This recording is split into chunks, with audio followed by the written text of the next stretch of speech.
Morley Minto reform, देखो इसमें है तो बहुत सारा पॉइंट, लेकिन अभी जो हम लोगों को पढ़ना है वो पढ़ना है सेपरेट इलेक्टोरेट फॉर मुस्लिम्स, मुस्लिमों के लिए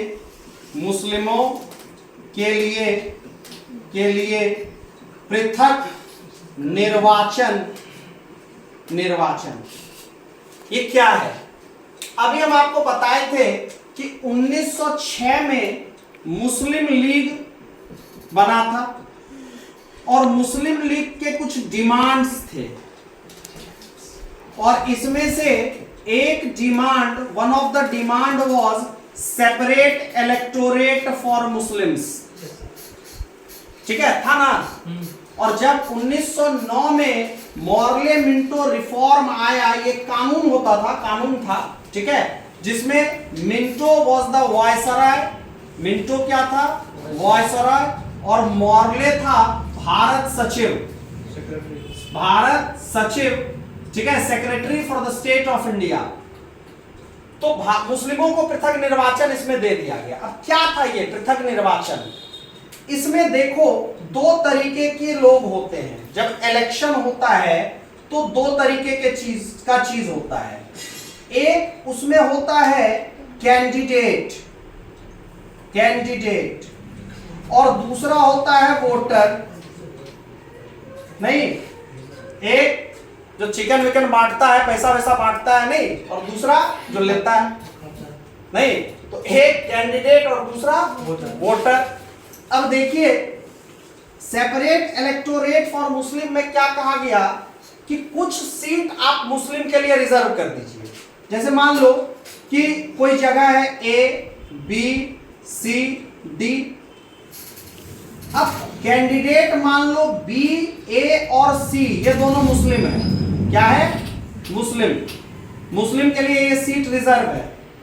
ठीक, वोटर हर जाति हर धर्म का होगा या नहीं होगा, लेकिन कहा गया कि जो सीट मुस्लिम के लिए रिजर्व है उस पर वोट भी केवल मुस्लिम ही डालेगा। यहां पे सब डाल सकता है, यहां पे सब डाल सकता है, नहीं, यहां पे सिर्फ मुस्लिम डालेगा, और यहां पे भी सब डाल सकता है।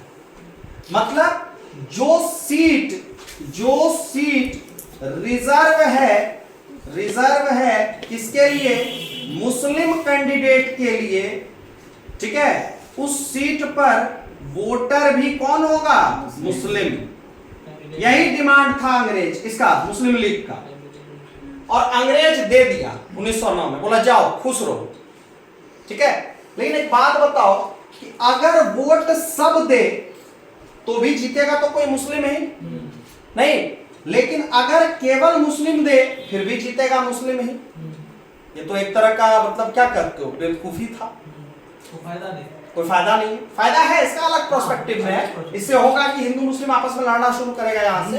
ठीक है, ये है सेपरेट इलेक्टोरेट। समझ में आया? मतलब कैंडिडेट मुस्लिम और वोटर भी मुस्लिम, कोई दिक्कत? अभी जो होता है कॉमन रिजर्वेशन। अब कॉमन रिजर्वेशन क्या है? जैसे मान लो 5 सीट है, ए, बी, सी, डी, अभी की बात कर रहे हैं। अब मान लो ये सीट एससी एसटी के लिए रिजर्व है, ठीक है, ये सीट महिला के लिए रिजर्व है, फीमेल के लिए। लेकिन जब हम वोटर की बात करते हैं तो इस पे सब जाति के लोग वोट देते हैं, इस पर भी सब जाति के देते हैं, इस पर भी ऑल देते हैं, महिला पुरुष सब देते हैं वोट, इस पर भी सब देते हैं। मतलब अब क्या होता है, कॉमन रिजर्वेशन में क्या होता है? सिर्फ सीट रिजर्व होता है, सीट रिजर्व होता है, वोटर ऑल रहता है। यही था सेपरेट इलेक्टोरेट और कॉमन रिजर्वेशन। चीजें समझ में आई या नहीं है? ठीक है, हाँ, कोई दिक्कत? चलो।